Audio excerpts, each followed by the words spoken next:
we are here as a federation. This represents 25 domains or 25 associations from across Uganda.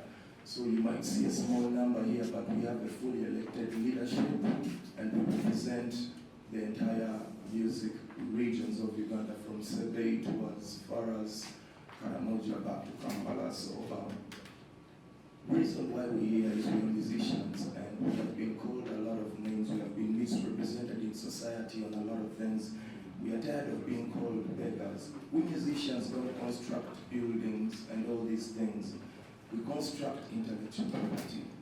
And with intellectual property, it's very not well protected because we're running on an outdated system, that copyright system from 1959, and a few amendments have been done, but we have not been well represented. You've never seen artists being represented from across all domains or regions of Uganda with one voice, yet these are challenges we go through individually as artists. So we are here as a federation to speak as one voice today.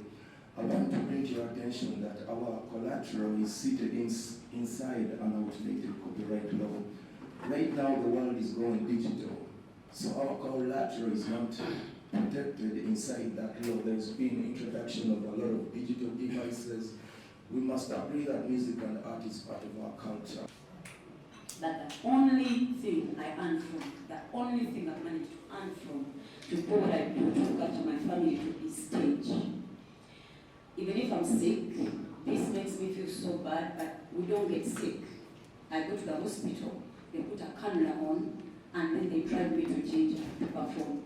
I'm crying in the car, going to Ginger, but then I have to snap out of it on a cannula, remove everything, and go on stage and entertain people like I'm okay. But I could have stayed home and recovered as a normal human being because I deserve that too. I'm also human. But I can't do that when aggregators and telecom companies are taking that much percentage of us. Even the 1.8, me, I've never earned a penny of streams. And I'm one of the most streamed artists in Uganda, and I'm saying I've never earned a penny. They talk about contracts. We have bad contracts in the business. Terrible contracts. Contracts before the digital world. Mwami Sebata ajira ku border, ngaja mu meetings. Nerera ajira ku border. If you can't pick him up or someone goes to pick him up, he's on a border. But this is a man who has dedicated his whole entire life in business. At which time does he retire? At which time does he sit at home to actually not mix with us, the young ones who still have the energy?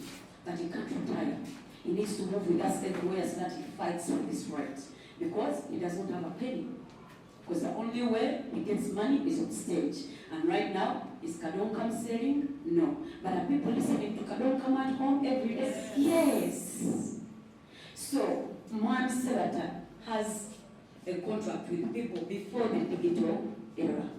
And it is still working, even after the digital era.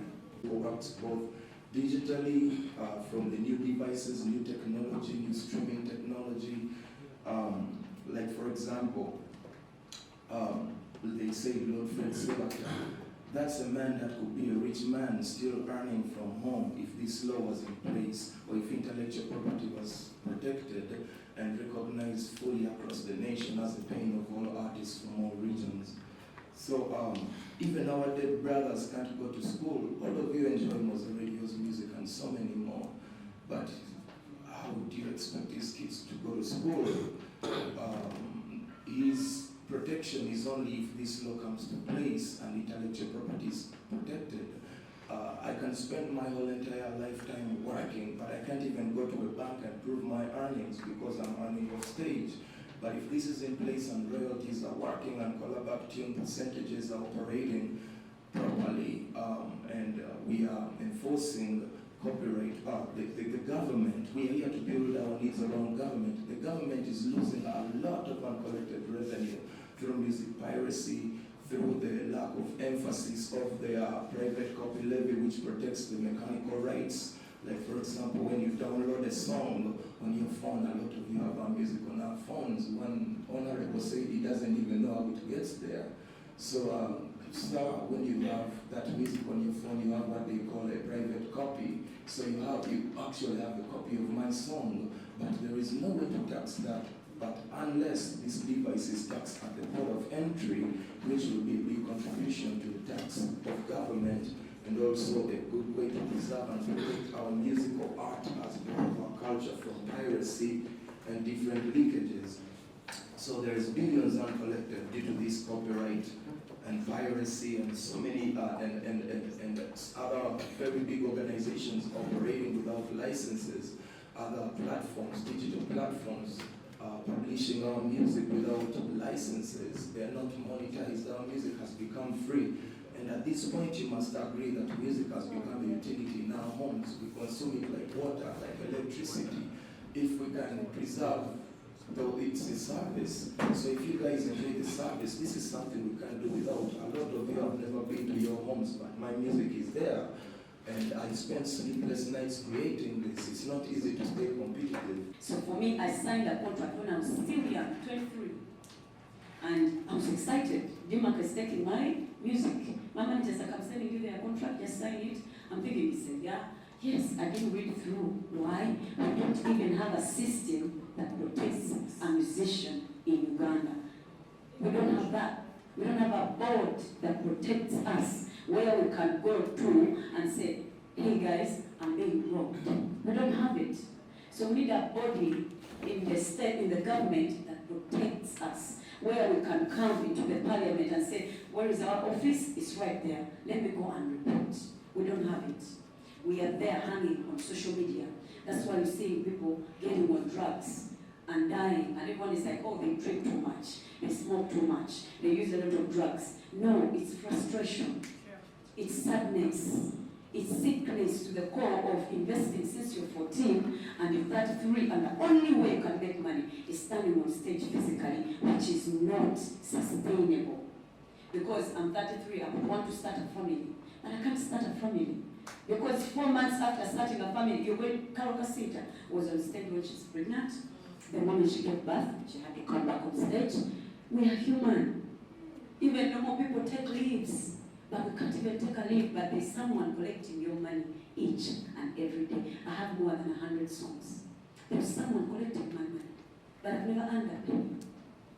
That's the unfair that we want to stop. I would want to start a family. Can I start it? No, because I have to be on stage.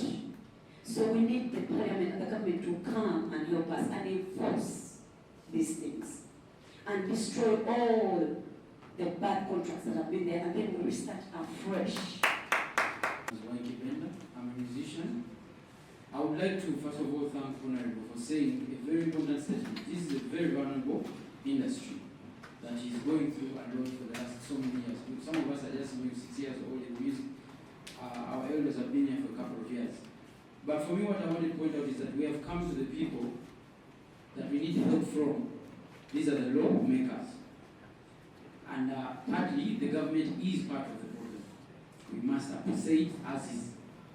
What do I mean? Gentlemen, please help me and guide me if there is any organization in this country that pays 50% tax. There isn't. Mind you, as a citizen of Uganda earning money, I also pay income tax. So, we're talking about CRBTs.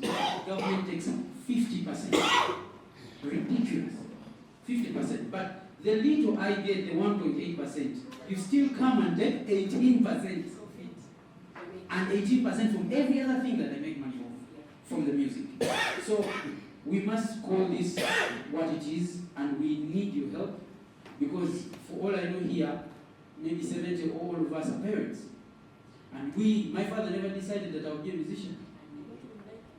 They didn't like it until I started making it. Now he sings my name and says, that's my son on TV. What am I trying to say?